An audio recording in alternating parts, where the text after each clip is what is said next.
Hello everyone. So, second semester, we are very sorry that we couldn't go for a live class. Uh, as you have all heard, Zoom is no more secure. So, I'll be recording videos. If you have doubts that you want to be cleared or something you want to ask, just you can send me an audio clipping or a video, or maybe you can just write it out in my mail id in this classroom, wherever you like, and I will either record a video, another video about it, or maybe send you some answers. So whatever queries you have, just keep sending them, and when these things when these problems get solved, we'll again resolve our classes, start our classes. So today's topics, or this week's topic that you have already been reading, is about cover letter. I'll just quickly go through the articles that I have already sent, and some of it I'll be sending. And there are also some videos, websites that I have asked you to refer to. So what is a cover letter? What happens is, generally an employer or any advertisement that you see online is always an advertisement for a position, and where you have to apply with your, some companies say apply, some companies say with your CV or your resume, and then they don't say anything. But it is normal to give a cover letter. Not only that, a cover letter is something very specific. It is something which tells the employer that you have something very specific to say about yourself. It is not the formatted format that you are giving with your biodata or your CV, but something special that you would like to say, and something that is very unique to you. You have something unique to you. A cover letter brings out this uniqueness. It cannot be just, it cannot be a generic. It has to be very specific. It is about you. It is a personal contact with the employer and the employee, or the prospective employee. So to have this contact, we have formed this cover letter. Now the cover letter has various format or sections it is divided into. There are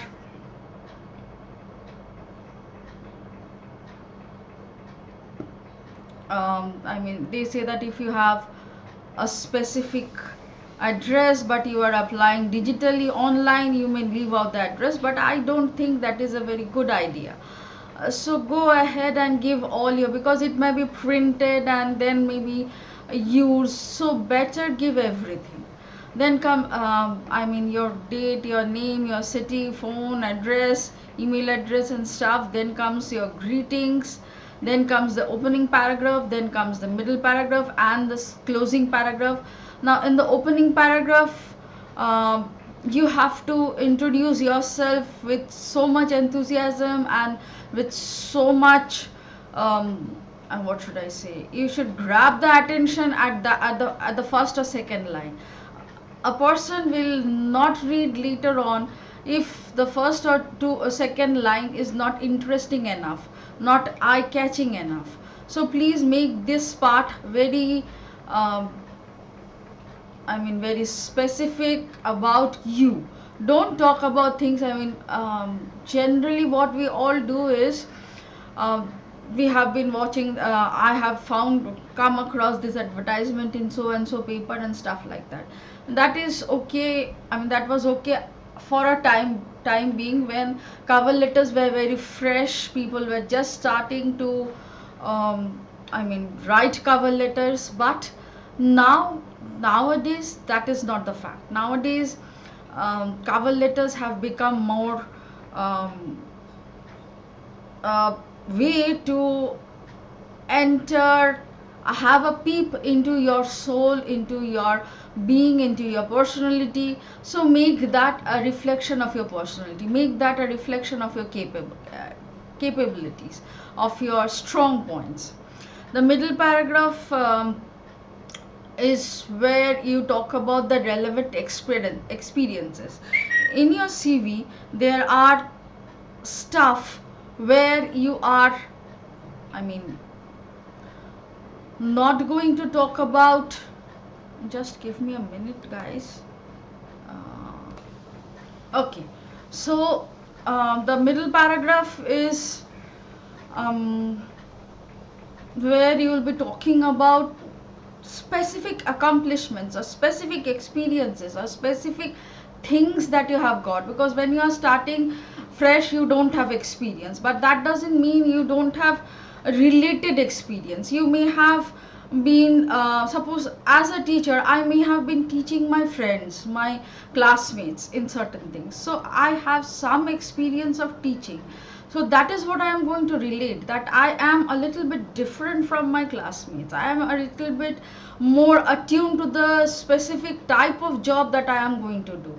So please talk about that, those things which are very specific, besides the knowledge that you have, besides the paperwork that you can show, and where you are very different from others. The closing paragraph is where you be polite, you show your manners and your etiquettes, and if you have any sorts of problems, your gaps in your academic career, gaps in your job career, I mean employment history, or you have a very specific qualification which will be very apt for this job, but it is not highlighted, it cannot be highlighted in your CV, because in the CV you have to give your main I mean qualifications first, and the little bit of certifications that you have done comes at a later stage. So just to highlight that particular point, you can mention it in the closing paragraph, and then you close with either of the 6 points that are given here and your signature. Now then we talk about the fonts that are going to be used, because the way you write, as you know, handwriting was a peep into your character. You don't have your handwriting here, so we would be using fonts, and that fonts should be very specific, because these fonts, Arial, Calibri, Vardhana, are some of the fonts which are very clear and prominent and have enough space within the words, easy to read for the eye. So use that, and then use a 10 to 12 point size which is easy to read, neither very small nor very big. um, then comes the spacing between paragraphs, spacing between contact information, salutation, open and middle paragraphs, and all the complementary closings. I mean, where to use indentations and where to use indentations and where to use space bars, where to use enter, and all those things are all given here. The length is also given here. You're typing it out, so it can be 3 paragraphs, but don't exceed it beyond the first page. Even if you have lots and lots to talk about, I mean, just give a hints of it, and then take all this discussion to the place where you are going to sit down with the person and talk with him. So don't go into a long narration. Then comes the margins and the alignments. Keep your margins at a standard 1 inch, don't exceed it. And if you can I mean if you have too big something to write, to don't make it more than 3/4 or half. The file format is either doc or PDF. Best is PDF, where neither cannot be edited, nor some anything be added or anything like that, not can be tampered with. I mean, it cannot get encrypted, corrupted, and all those things. Instead of using docs, use a doc file, so that even if it is a very old computer or something is acting up or something is happening, these can be opened in any different file formats.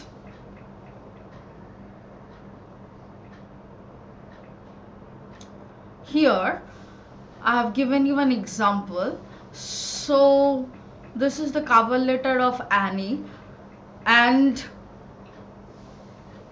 she is um, a website developer, CSS, and all these things.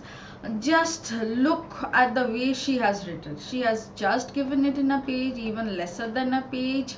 She has talked about herself a lot in the middle paragraph, even in the last paragraph, and she has given some praise about the company that she is applying for and why she has chosen that company and all this stuff, and then she has ended with a sincerely and her name, printed name. If you want to add a signature, you can definitely add a signature. We'll move on to the next file that I gave you. This is a format, clear cut instructions regarding the format, where I tell you what to write in the name, address, phone number. So I have given you and this is a picture that I have given you, your name on top, your place you live, the entire address, but in 2 lines. Do not exceed it more than 2 lines. The number where you can be we can reach you, it must be an active and number. Not only that, it must be with you all the time, open and with you all the time. And then comes your email. This is one traditional cover letter. Another one is this one, where you write your name in bold. This is you, so you are the topic, so you are given in very bold and very highlighted. Then comes your email, because this is going to be used most. Then comes the phone number, and then comes your address. Then when you are starting to write your date can come either in the left hand margin or in the right hand margin. Best to keep it left hand. Then comes the hiring manager's name, if you know the name. If you don't, the company's just write the manager or HR manager or whoever it is has asked for the post. Then company's name, company street address, company's city, state, zip code, etc. Addressing a cover letter, you can say dear name, hiring manager, accounting team, whatever it is. Opening paragraph is, as I said, grab the attention, provide a self introduction, list what the position you are applying for, describe where you found the job posting a little bit, and offer a sneak peek into why you are the ideal candidate. Please accept my enclosed application for the position of dental assistant. I noticed your job posting on the name, and I'm happy to say that I have got 4 years of experience that matches your clinics perfectly. Next comes the middle paragraph. I have given the pointers and an example. And the last paragraph, this is also called the research paragraph. This is the action paragraph. Here are the list of things that you should do, or you can use, you cannot use in the conclusion. Then comes the signature. So when we have finished that, we'll move on to mail cover letters, because this is the type of cover letter that we would be always sending. My CV goes in my attachment. It is not immediately visible, but when the person opens, he or she will get a mail. Should I use the space or should I not? I think you will all agree that I should use the white space that is there, and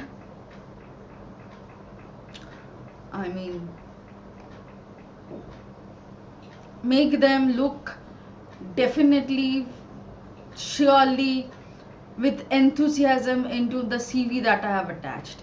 So this is the look that you should have. This is the subject line that you should use.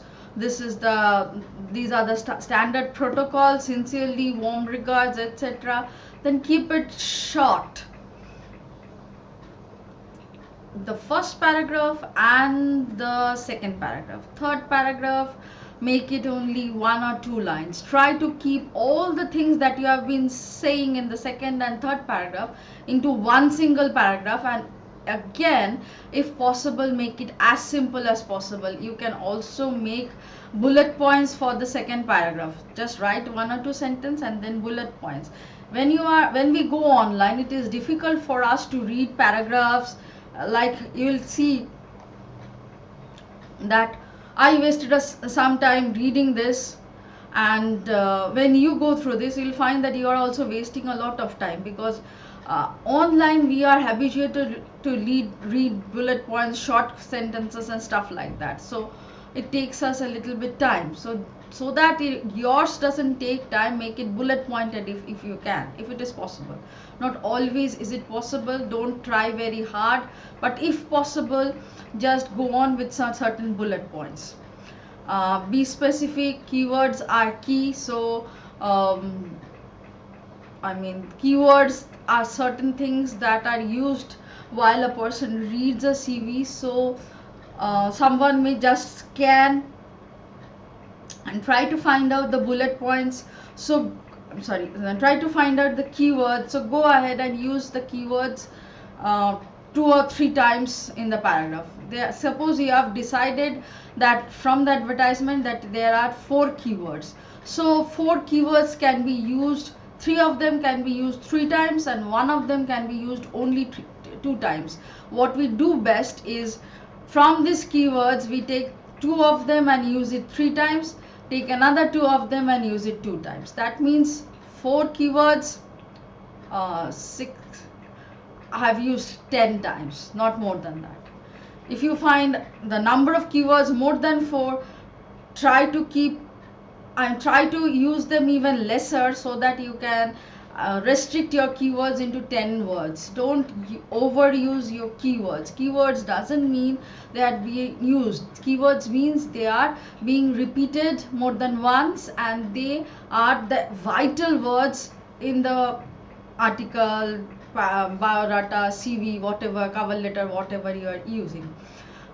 Whatever rules you have found, or follow the rules. That is one thing. Just give me a minute, guys. And check the format or the use of words, and once it is ready, try to grab attention. Next point is mistakes. Cover letters can be very tricky, so every single word that you're using is very important. You're writing a cover letter about yourself, but avoid using the word I, or if you have to use it, because when you have to say that you have certain degree or you have certain experience, it's often difficult. I have been in my past company, instead of using I have used my. That is better. In my last organization, in my previous experiences, these are better. But once or twice you definitely need to use I. Otherwise, reread the sentences and try to find out if you can avoid using those I's. Please consider me for your sales representative opening is a very weak statement and will appear like you are begging because you have something which you are not very sure of, or something which you know that will not be appreciated. So do not use this in your opening or your or the subject or anywhere like that. Your need for a top performing sales representative is an excellent match to my 3-year history as a top ranked multi-million-dollar producer. Even you may not have as a top ranked, you can maybe not be top ranked and multi-million-dollar producer, but you can just say it's an excellent match to my 3 weeks experience as a fresher. So even 3 weeks experience is better than no experience that you have as a fresher. So go ahead and grab attention like that. Omitting your top selling points, like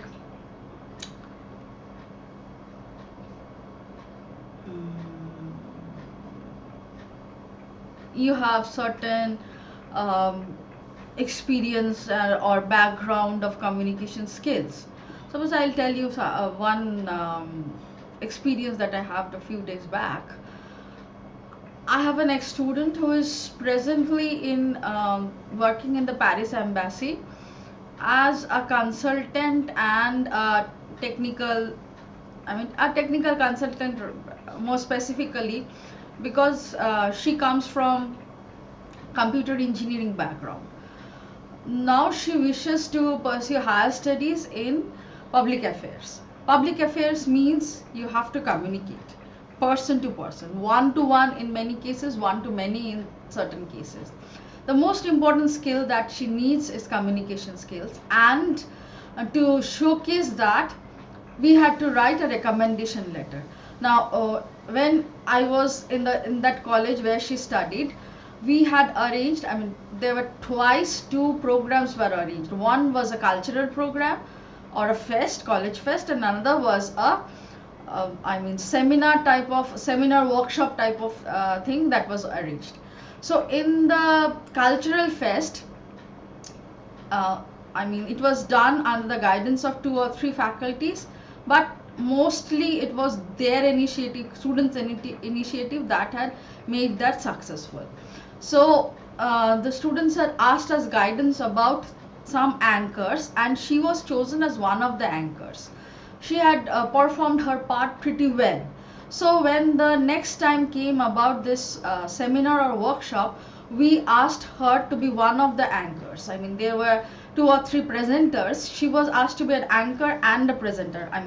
After the workshop finished, they had to present a particular slide and and a project that they had completed in those 3 days. So she was one of the presenters, and she presented pretty remarkably. So when I was writing the recommendation letter, she asked me that if you can remember, and she even reminded me, because I had forgotten about that if I could mention certain things about that particular experience with her that I had. So I went ahead and told them that she may not be a very experienced, very up and coming or ongoing experienced public speaker, but she has very good communication skills, and if necessary she can stand up on stage and deliver. So these are very unique qualities for a public affairs manager. So that is something which are, if you have these skills, you have to use them and talk about them in a very definitive way. What you have to offer, what is your proficiency, what is your skills. Again, don't make your written one or your online one too big. Do not use words from the resume. You have your resume there to talk about all the things that you have talked about there. Do not repeat them. If possible, not even a single word. Just add whatever you have not added. Don't write a very formal one. Don't forget customizing it. Don't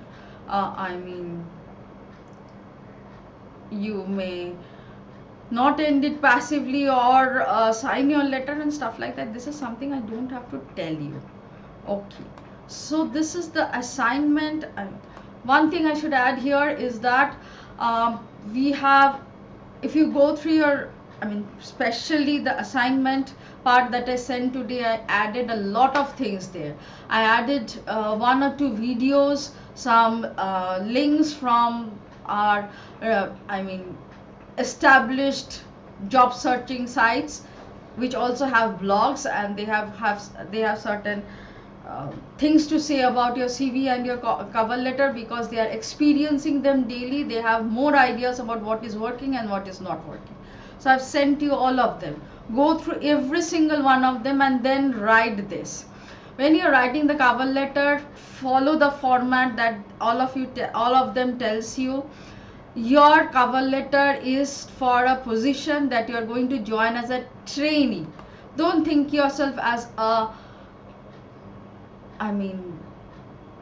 person who is working there, a senior manager, or maybe an engineer. No, you are joining as a trainee. The one thing that you will be doing the moment you get up on, I mean, you are a third year student, you'll have to start applying for trainee positions, or summer jobs, or maybe some other similar things. So you want to join as a trainee position in your core area.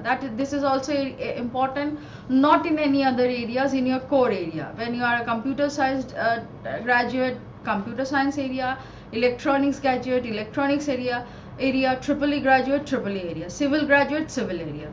So you are asking for the core areas to join as a trainee. Write a cover letter in that format. You may not have, I mean, you may never have the qualifications that is necessary, but you have certain things, you have certain diligence, you are patient, you have good communication skills. Whatever thing you have, write about that in your second paragraph, and write about what exactly type of company that you want to train at. That is something I hope you are very sure about by now. And give a end letter.